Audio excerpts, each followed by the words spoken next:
ভগবানের সেবা করে যদি সকালটা শুরু করা যায় কত না ভালো লাগে সারা দিন। সেটাই করেছি, সকাল সকাল পুজো দিয়ে দিয়েছি। নমস্কার বন্ধুরা, সবাই কেমন আছো? আশা করি সবাই ভালো আছো, আমরাও খুব ভালো আছি।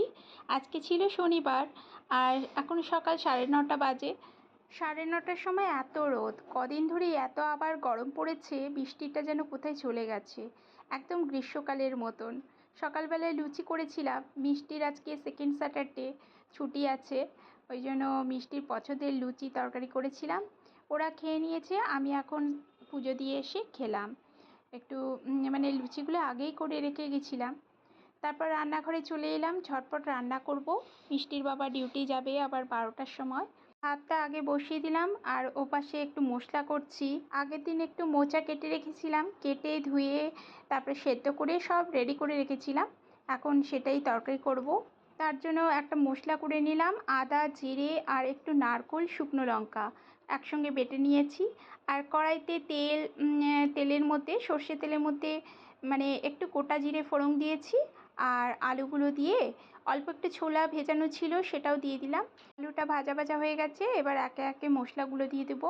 হলুদ গুঁড়ো, একটু লঙ্কা গুঁড়ো, আর ওই যে পেস্টটা করেছি শিলে বেটে, জিরে, তারপর আদা, একটু নারকেল বেটেছিলাম সেটা দিয়ে দিলাম। দিয়ে একটু কষিয়ে ওই মোচাটা দিয়ে দেবো।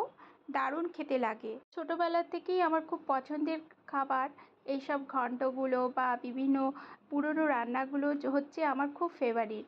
আমাকে শুধু ভাতের সঙ্গে এগুলো দিয়ে দিলেই আমি তৃপ্তিভাবে খেয়ে নিতে পারবো। মাছ মাংসের থেকেও আমার এইসব তরকারিগুলো খুবই প্রিয়। যাই হোক, এটা বেশ নাড়াচাড়া করে একটু শুকনো শুকনো করে রান্না করতে হবে। একটু জল দিয়েছিলাম যাতে মাখো মাখো ভাবটা আসে। আর লোহার কড়াইতে করেছি তো একটু কালো কালো হয়ে গেছে, কোনো ক্ষতি নেই, খাবো তো আমরা। যাই হোক, এপাশে একটু বরবটির ঝালও করে নিয়েছি, ঝটপট রান্নাগুলো করলাম। এই যে এই মোচার মানে ঘন্টটা করেছি, আর বরবটি এরকম মাখা মাখা তরকারি করেছি, আর একটু মুগ ডাল করেছি। এই হচ্ছে আজকে রান্নাবান্না। ভিডিওটা কেমন লাগলো অবশ্যই জানিও। আজকের ভিডিওটা এই পর্যন্তই, আজকের মতন বাই বাই।